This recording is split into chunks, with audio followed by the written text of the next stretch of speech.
अस्सलाम वालेकुम दोस्तों, मीज़ान टीवी की तरफ से मोहसिन खान आपको खुश आमदीद कहता है। आज के इस वीडियो में हम WiMAX को डिस्कस करेंगे, जो कि एक वायरलेस मेट्रोपॉलिटन एरिया नेटवर्क है और इसको IEEE ने 802.16 स्टैंडर्ड के तौर पर स्टैंडर्डाइज्ड किया हुआ है। लेक्चर स्टार्ट करने से पहले आपसे दरख्वास्त है कि आपने अगर अभी तक हमारा चैनल सब्सक्राइब नहीं किया तो चैनल को सब्सक्राइब करें और वीडियो को लाइक करें, कमेंट करें और बेल आइकन को लाजमी प्रेस करें ताकि हमारी हर आने वाली वीडियो सबसे पहले आप तक पहुंचे। जैसा कि अभी हमने बताया कि IEEE ने स्टैंडर्डाइज्ड किया है WiMAX को वायरलेस ब्रॉडबैंड या वायरलेस मैन के तौर पर। तो WiMAX एक लेस कॉस्ट एफिशिएंट मेथड है एक सिटी के अंदर कनेक्टिविटी के लिए। एक सिटी के अंदर WiMAX कनेक्टिविटी प्रोवाइड करता है बिल्डिंग की छतों तक। वहां से बिल्डिंग के छत से हम इंटरनेट या वायरलेस लैन के जरिए बिल्डिंग की रूम तक कनेक्टिविटी को प्रोवाइड कर सकते हैं। इसके अलावा central base station connectivity provide करते हैं यूजर के लैपटॉप्स को। अगर हम WiMAX के स्ट्रक्चर की बात करें तो फिजिकल लेयर डिजाइन जो है ये थोड़ा सा मुख्तलिफ है, जबकि MAC layer same quality of services provide कर रहा है जिस तरह के वायरलेस लैन प्रोवाइड कर रहा था। WiMAX का पहला स्टैंडर्ड 2001 में IEEE 802.16 के नाम से रिलीज हुआ। ये स्टैंडर्ड 10 से लेकर 66 गीगाहर्ट्ज तक की फ्रीक्वेंसी पर काम करता था, जिसने एयर इंटरफेस और वायरलेस लोकल लूप को स्टैंडर्डाइज्ड कर दिया।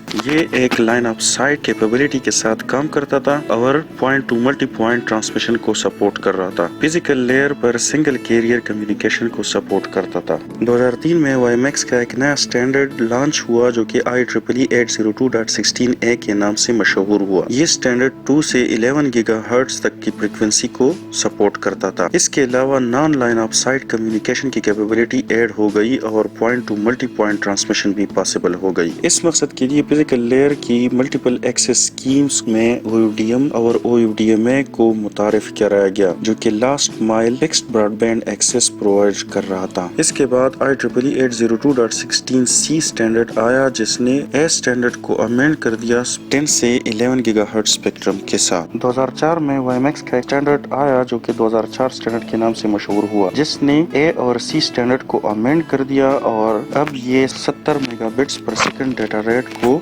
सपोर्ट करता था। 2005 में IEEE 802.16e या 2005 के नाम से एक अलग स्टैंडर्ड मुतारिफ हुआ, जिसने 2004 स्टैंडर्ड में मोबिलिटी के ऑप्शन को ऐड कर दिया। इसके अलावा ये standard better quality of services और स्केलेबल OFDMA को सपोर्ट करता था। इस स्टैंडर्ड का डेटा रेट फिक्स्ड और मोबाइल के साथ 15 मेगाबिट्स पर सेकंड था। एडवांस आर्टिफिशियल इंटेलिजेंस का ऑप्शन IEEE 802.16m स्टैंडर्ड में मुतारिफ कराया गया, जिसकी वजह से सेलुलर कम्युनिकेशन पॉसिबल हो गई। डेटा रेट हमारे पास मोबाइल के लिए 100 मेगाबिट्स पर सेकंड था और फिक्स सर्विसेज के लिए 1 गीगाबिट्स पर सेकंड तक पहुंच गया। ये डायग्राम हमें शो कर रहा है कि किस तरीके से हम WiMAX को as a broadband internet access use कर सकते हैं। अगर हम डायग्राम को देखें तो यूजर का लैपटॉप WiMAX के बेस स्टेशन के साथ एयर इंटरफेस के थ्रू कनेक्टेड है। फिर दोनों बेस स्टेशन IP नेटवर्क के जरिए से कनेक्टेड है और वहाँ से फिर WiMAX के बेस स्टेशन से यूजर के डेस्कटॉप या मोबाइल फोन तक कनेक्टिविटी है, जो कि एक ब्रॉडबैंड सर्विस हमें प्रोवाइड कर रहा है। ये डायग्राम हमें बता रहा है कि WiMAX ने किस तरीके से लैंडलाइन टेलीफोन सर्विस को बाईपास किया है। अगर यहाँ पर हम देखें तो यूजर अपने घर में मोबाइल फोन के जरिए से WiMAX के बेस स्टेशन के साथ कनेक्टेड है। यहाँ पर हमारे पास IP ट्रांसपोर्ट में सॉफ्ट स्विचेस लगाए गए हैं जो कि रन टाइम एप्लीकेशन के लिए यूज होते हैं। इसी तरीके से हम मोबाइल फोन के कॉल्स भी, हम टेलीफोन लाइन के कॉल्स भी WiMAX के जरिए से प्रोसेस कर सकते हैं। इस डायग्राम में शो किया गया है कि किस तरीके से WiMAX ने केबल और सैटेलाइट टीवी को बाईपास किया है। यहाँ पर हमारे पास कोर नेटवर्क में या IP ट्रांसपोर्ट में IPTV सर्वर का एक ऑप्शन ऐड किया गया है, जिसके जरिए से हम टीवी और वीडियो को अपने घरों में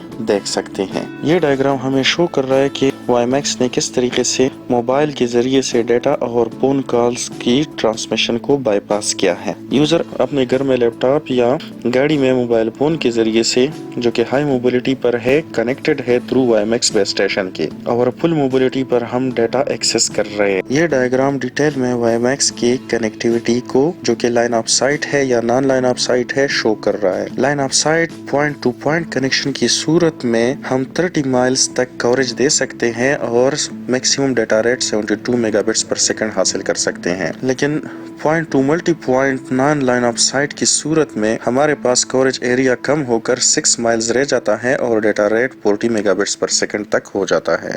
इस डायग्राम में WiMAX की एक IP based WiMAX network architecture को कम्प्लीटली दिखाया गया है। अगर हम इस डायग्राम पर गौर करें तो लेफ्ट साइड से मोबाइल स्टेशन बेस स्टेशन के साथ कनेक्टेड है। बेस स्टेशन एक्सेस नेटवर्क के थ्रू ASN नेटवर्क के साथ कनेक्टेड है। यहाँ याद रहे कि ASN हमारे पास एक्सेस सर्विस नेटवर्क होते हैं। तमाम ASN IP नेटवर्क के जरिए से कोर नेटवर्क के साथ कनेक्टेड होते हैं। कोर नेटवर्क जो कि कनेक्टिविटी सर्विस नेटवर्क या CSN कहलाता है, उनमें ऑथेंटिकेशन, हैंडओवर्स, गेटवेज और मैनेजमेंट के तमाम काम ऑपरेट होते हैं। यहाँ से गेटवेज के जरिए हम दूसरे नेटवर्क के साथ भी कनेक्ट हो सकते हैं। अगर हम बेस स्टेशन की बात करें तो एक WiMAX का base station session management, hand of policies, hand of management, tunnel establishment between multiple links, quality of service, की मैनेजमेंट, मोबाइल रिसोर्स मैनेजमेंट और आर्टिफिशियल इंटेलिजेंस, ट्रैफिक क्लासिफिकेशन और DHCP प्रॉक्सी के सर्विसेज प्रोवाइड करता है। Access service network जो कि air interface के as per था, वहां से हम IP नेटवर्क के साथ कनेक्टेड थे, जैसा कि डायग्राम से जाहिर है। ASN WiMAX में location management, user profile information, user identification, encryption और mobility, routing to core network और क्वालिटी ऑफ सर्विस मैनेजमेंट के फंक्शंस परफॉर्म करता है। अगर हम WiMAX के कोर नेटवर्क की बात करें तो WiMAX का core network connectivity service network या सिंपली CSN नेटवर्क कहलाता है। इसके फंक्शंस में इंटरनेट के साथ कनेक्टिविटी जैसा कि ASP, PSTN वगैरह, AAA, सर्वर ऑथेंटिकेशन, हर यूजर के लिए अलग अलग क्वालिटी ऑफ सर्विसेज और सिक्योरिटी, IP एड्रेस की मैनेजमेंट, रूमिंग के फंक्शंस, डिफरेंट ASN नेटवर्क के दरमियान जो हैंड-अप्स और हैंडओवर्स या रूमिंग वगैरह होती है, उनको परफॉर्म करना इसके मेन फंक्शंस में से है। अगर हम WiMAX की फिजिकल लेयर की बात करें तो WiMAX फिजिकल लेयर में स्केलेबल OFDMA, TDD या FDD, डुप्लेक्सिंग टेक्निक्स, MIMO और बीम फार्मिंग के कंसेप्ट्स को अप्लाई करता है। याद रहे कि लेक्चर के स्टार्ट में हमने कहा था कि WiMAX का फिजिकल लेयर थोड़ा सा डिफरेंट है वायरलेस लैन के फिजिकल लेयर से। आगे हम देखेंगे कि ये कौन से कंसेप्ट्स है और ये कैसे काम करते हैं।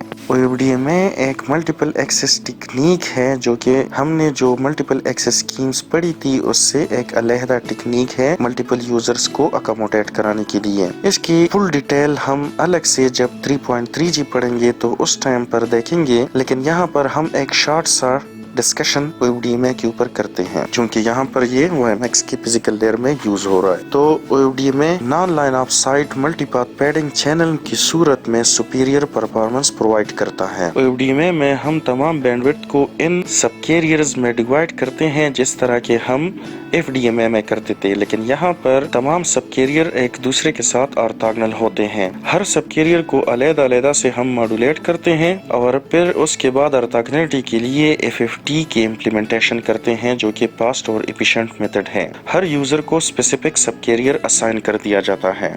अगर हम TDD और FDD की बात करें तो TDD में बैंडविड्थ को एसिमेट्रिकली डिवाइड किया जाता है और डाउन लिंक और up link same RF channel को शेयर कर रहे होते हैं। FDD में अप लिंक और डाउन लिंक चैनल्स के लिए डिफरेंट टाइम स्लॉट यूज होते हैं। इस वजह से हमारे पास कम्युनिकेशन मोबाइल और ट्रांसमीटर के दरमियान सिमल्टेनियस नहीं होता, जबकि FDD में बैंडविड्थ को अलग अलग अप लिंक और डाउन लिंक चैनल्स में डिवाइड किया जाता है। इस वजह से मोबाइल और ट्रांसीवर के दरमियान सिमल्टेनियस कम्युनिकेशन पॉसिबल होती है। ये डायग्राम FDD और TDD के कंसेप्ट को मजीद वाज़ेह कर रहा है। अगर हम ऊपर वाले हिस्से पर FDD की तरफ देखें तो अपलिंक के लिए अलग और डाउनलिंक के अलग अलग फ्रीक्वेंसीज रखी गई हैं, जबकि TDD की तरफ अगर हम देखें तो एक टाइम स्लॉट अपलिंक के लिए और दूसरा टाइम स्लॉट डाउनलिंक के लिए यूज हो रहा है। MIMO एक multiple input multiple output technique है जिसमें मल्टीपल एंटीनास को ट्रांसमीटर या रिसीवर पर या दोनों पर यूज किया जाता है, जिससे हमारे पास डेटा रेट सिंगल चैनल के मुकाबले में डबल या इससे भी ज्यादा हो जाती है। पैरेलल स्ट्रीम की वजह से चैनल की कैपेसिटी बढ़ जाती है और इंटरफेरेंसेस को अच्छे तरीके से हम रिड्यूस कर लेते हैं।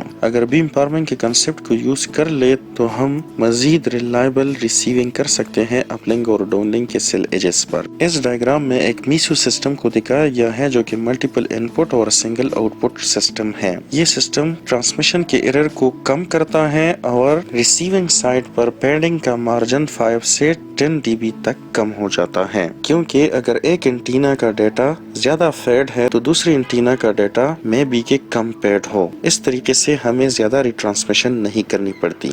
इस डायग्राम में एक कंप्लीट माइमो सिस्टम को दिखाया गया है जिसमें से 4 सेंडिंग और 4 रिसीविंग एंटीना है, जिसकी वजह से हमारे पास डेटा रेट डबल हो जाती है। ये एक कॉम्प्लेक्स सिस्टम है और बहुत कॉस्टली भी है, लेकिन अर्बन एरियाज में चूंकि मल्टीपाथ फेडिंग बहुत ज्यादा होती है, इस वजह से रिट्रांसमिशन से बचने के लिए और फास्ट कम्युनिकेशन के लिए हम इसे यूज करते हैं। बीम फार्मिंग एक कंसेप्ट है जो कि एक स्पेसिफिक डायरेक्शन में बीम बनाता है जिस एरिया में हमने कम्युनिकेशन करना होता है, जिसकी वजह से वाईमैक्स ने माइमो के साथ इस टेक्निक को अपने फिजिकल लेयर में अप्लाई किया, जिससे हमारे पास इंटरफेसेस मजीद रिड्यूस हो गए। इसके अलावा चैनल की कैपेसिटी और स्पेक्ट्रल एफिशिएंसी भी बेहतर हो जाती है बीम फार्मिंग के जरिए से। अगर हम वाईमैक्स के मैक सब लेयर की बात करें तो ये फुल मोबिलिटी को सपोर्ट कर रहा है। यहाँ पर फ्रीक्वेंसी रीयूज का कंसेप्ट भी यूज होता है। चैनलाइजेशन के साथ पॉइंट टू मल्टी पॉइंट 2 तरह के पैकेट्स यूज होते हैं। एक मैक सर्विस डेटा यूनिट या MSDU जो कि अपर लेयर से मैक लेयर की तरफ आता है, और एक MPDU या मैक प्रोटोकॉल डेटा यूनिट जो कि फिजिकल लेयर से मैक लेयर की तरफ आता है। कन्वर्जेंस सब लेयर 2004 में ऐड किया गया, जिसके जरिए से हाई लेवल प्रोटोकॉल्स जैसा कि ATM, TDM, वॉइस, IP और इथरनेट वगैरह के साथ इंटरफेस करना आसान हो गया। अगर हम मैक लेयर के फंक्शंस को देखें तो प्राइवेसी की मैनेजमेंट या PKM सिक्योरिटी के पर्पस के लिए यूज होता है। इसके अलावा ये ब्रॉडकास्ट और मल्टीकास्ट को सपोर्ट करता है। हाई स्पीड हैंडओवर और mobility management MAC layer provide करता है। हेडर को ऐड या रिमूव करना, फ्रेगमेंटेशन और डीफ्रेगमेंटेशन के फंक्शंस परफॉर्म करना ताकि हम एफिशिएंटली स्पेक्ट्रम को यूज कर सके, मैक लेयर के फंक्शन में शामिल है। किसी भी नेटवर्क की क्वालिटी ऑफ सर्विसेज को जानने के लिए 3 पैरामीटर्स यूज होते हैं। सबसे पहला लेटेंसी। लेटेंसी टाइम डिलेस का मजमुआ है जो कि सिस्टम प्रोसेसिंग के दौरान, मोबाइल स्टेशन से बेस स्टेशन के दरमियान, रेडियो इंटरफेस के ऊपर, IP नेटवर्क में प्रोसेसिंग के दौरान या बेस स्टेशन से एंड यूजर तक रेडियो इंटरफेस के दरमियान जो टाइम कंज्यूम होता है, लेटेंसी कहलाती है। जिटर डिले से तो हम वाकिफ हैं। ये पैकेट के अराइवल टाइम में डिफरेंट डिलेज होते हैं। फॉर एग्जांपल, अगर हम यूट्यूब से सर्चिंग कर रहे हो तो कुछ पैकेट्स एक डिले से आते हैं, कुछ पैकेट दूसरी डिले से आते हैं। इस तरह की सिचुएशन हमें थोड़ी सी नागवार गुजरती है। पैकेट की रिसीविंग टाइम में अगर डिले सेम हो तो यूजर को नागवार नहीं गुजरता। पैकेट लॉस एक इम्पोर्टेंट टर्म है जो कि नेटवर्क की परफॉर्मेंस मेजर करने में यूज होता है। असल में जो ट्रांसमिशन के दौरान जो पैकेट लॉस होते हैं लेटेंसी की वजह से या स्विच या राउटर के ऊपर ओवरलोडिंग की वजह से जो पैकेट लॉस होते हैं, हम उसे पैकेट लॉस कहते हैं। ये पैकेट्स हमें रिट्रांसमिट करने पड़ते हैं और इसकी वजह से नेटवर्क की परफॉर्मेंस काफ़ी ख़राब होती है। वाईमैक्स 5 तरह के quality of services class use करता है। सबसे पहला है अनसॉलिकेटेड ग्रांट सर्विस। ये एक रियल टाइम सर्विस है जो कि वॉइस और IP और कांस्टेंट बिट रेट जैसे एप्लीकेशंस के लिए यूज होता है, या वो एप्लीकेशन जिसके लिए कांस्टेंट बिट रेट चाहिए होता है उनके लिए यूज होता है। Real time packet services. Real time services जैसा कि वीडियो स्ट्रीमिंग वगैरह जिसके लिए एक गारंटेड डेटा रेट चाहिए होता है, उनमें हम रियल टाइम सर्विसेज यूज करते। Extended real time packet services. इस क्लास में वेरिएबल पर साइज पैकेट यूज होते हैं। Non real time packet services. इस क्लास में गारंटेड ऐसे एप्लीकेशन जिसके लिए गारंटेड बिट रेट चाहिए होता है लेकिन लेटेंसी इतनी इम्पोर्टेंट नहीं होती, तो ये वाली क्लास यूज हो जाती है। और 5th number best effort services जो कि ईमेल वगैरह के लिए यूज होते हैं। ऐसे एप्लीकेशन जिसमें डिले, जिटर वगैरह इतना प्रॉब्लम नहीं करता। आमतौर पर ये नॉन रियल टाइम एप्लीकेशन में यूज होता है। किस तरह से वाईमैक्स यूजर को सिक्योरिटी प्रोवाइड कर रहा है, इसमें अगर हम देखें तो यूजर की डिवाइस की ऑथेंटिकेशन होती है, फिर हायर लेवल पर यूजर की ऑथेंटिकेशन होती है, एडवांस इनक्रिप्शन होती है एयर इंटरफेस के ऊपर, और वाईमैक्स यूजर की ऑथेंटिकेशन और ऑथराइजेशन भी होती है। वाईमैक्स 4 तरह की मोबिलिटीज को सपोर्ट करता है। سب سے پہلا ہمارے پاس نومیڈک ہے۔ نومیڈک میں ایک سبسکرائبر کو الاؤ کیا جاتا ہے کہ وہ ڈفرینٹ ایریا سے ریکنیکٹ کر سکیں۔ پورٹیبل میں پورٹیبلٹی اصل میں نومیڈک ایکسس ہی ہے، جس طرح سے ہم ایک پی سی کو ایک روم سے دوسری روم میں شفٹ کرتے ہیں اور پھر وہاں سے ریکنیکٹ کرتے ہیں۔ تیسرے نمبر پر سمپل موبلٹی کو اگر ہم دیکھیں تو 60 کلومیٹر فی گھنٹہ کی رفتار سے جو وہیکلز موو کر رہے ہوتے ہیں ان کو سمپل موبلٹی پرووائڈ کی جاتی ہے۔ سمپل موبلٹی میں 1 سیکنڈ سے کم انٹرپشن کا ٹائم آ سکتا ہے۔ فل موبلٹی ہائی وے کے لیے یوز ہوتی ہیں جو کہ 120 کلومیٹر یا اس سے زیادہ کی رفتار سے سفر کر رہے ہوتے ہیں۔ اس کیس میں ہمارے پاس ہینڈ اوورز کے لیے 50 ملی سیکنڈ سے کم کی لیٹنسی اور 1% سے کم packet loss ratio WiMAX support کرتا ہے۔ آج کے لیکچر کے لیے یہ کافی ہے۔ انشاءاللہ نیکسٹ لیکچر میں ہم سیلولر کمیونیکیشن کی طرف موو کریں گے اور کچھ امپورٹنٹ ٹرمز پر سیلولر کمیونیکیشن ہم نیکسٹ کلاس میں ڈسکس کریں گے۔ ویڈیو ختم کرنے سے پہلے آپ سے درخواست ہے کہ اگر آپ کو ہماری ویڈیو پسند آئی ہے تو ویڈیو کو لائک کریں، کمنٹ کریں، چینل کو سبسکرائب کریں اور بیل آئیکن کو لازمی پریس کریں تاکہ ہماری ہر آنے والی ویڈیو سب سے پہلے آپ تک پہنچے۔ والسلام۔